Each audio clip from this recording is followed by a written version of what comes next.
കോൺഗ്രസ് കാസർഗോഡ് ജില്ലാ നേതൃയോഗം സത്യസേവാ സംഘർഷ യൂത്ത് കോൺഗ്രസ് സംസ്ഥാന പ്രസിഡന്റ് രാഹുൽ മാങ്കൂട്ടത്തിൽ MLA ഉദ്ഘാടനം ചെയ്തു. ജഗദീപ് ധൻഖർ എന്ന ഇന്ത്യയുടെ ഉപരാഷ്ട്രപതി രാജിവെക്കുന്നു. എന്താ കാരണം? നിങ്ങൾക്ക് ആരെങ്കിലും അറിയോ? എന്താ കാരണം?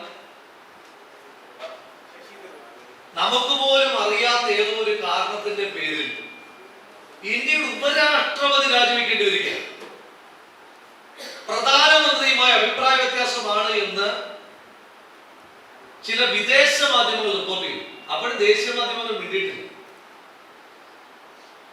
കോൺഗ്രസിന്റെ ഞാൻ ഓർക്കുന്നുണ്ട്, കർണാടകയിലെ യൂത്ത് കോൺഗ്രസിന്റെ ഏതോ ഒരു ബൂത്ത് കമ്മിറ്റിയുടെ സെക്രട്ടറി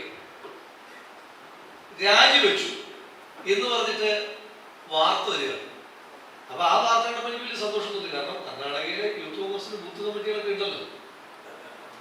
അതുവരെ വാർത്തയാകുന്നു. ഏത്? കർണാടകയിലെ യൂത്ത് കോൺഗ്രസിന്റെ ബൂത്ത് കമ്മിറ്റിയുടെ പ്രസിഡന്റ് രാജിവെച്ചത് വാർത്ത. ഇന്ത്യയുടെ ഉപരാഷ്ട്രപതി രാജിവെച്ചത് വാർത്തയാകുന്നില്ല. എന്തൊരു അപകടകരമായ സാഹചര്യത്തിലൂടെ നമ്മൾ രാജ്യം പോകുന്നു. രണ്ട് അപകട. ഒന്ന്, രാജ്യത്തിന്റെ ഉപരാഷ്ട്രപതി ധൻഖറിനെ പറ്റി നമുക്ക് എല്ലാവർക്കും അറിയാമല്ലോ. ആ പദവിയിലേക്ക് എത്താൻ ഒരു യോഗ്യതയും ഇല്ലാത്തവരുത്. രാഷ്ട്രീയ അക്രമങ്ങൾക്കെതിരെയുള്ള സന്ദേശം നൽകാനാണ് രാജ്യസഭയിലേക്ക് MPമാരെ രാഷ്ട്രപതി നാമനിർദ്ദേശം ചെയ്യുന്നതെങ്കിൽ ആദ്യം പരിഗണിക്കേണ്ട പേര് ബോംബേറിൽ കാല് നഷ്ടപ്പെട്ട ഡോക്ടർ അസ്നയാണെന്ന് രാഹുൽ മാങ്കൂട്ടത്തിൽ പറഞ്ഞു. ജില്ലയിലെ മുഴുവൻ വാർഡ് യൂത്ത് കോൺഗ്രസ് കമ്മിറ്റികളും ആഗസ്റ്റ് 9 മുന്നോടിയായി രൂപീകരിക്കാൻ തീരുമാനിച്ചു. യൂത്ത് കോൺഗ്രസ് ജില്ലാ പ്രസിഡന്റ് KR കാർത്തികേയൻ അധ്യക്ഷത വഹിച്ചു.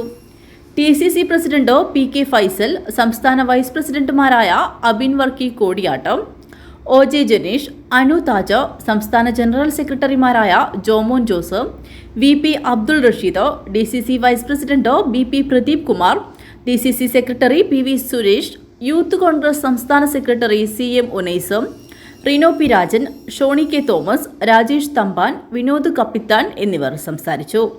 News bureau, Kanhangad.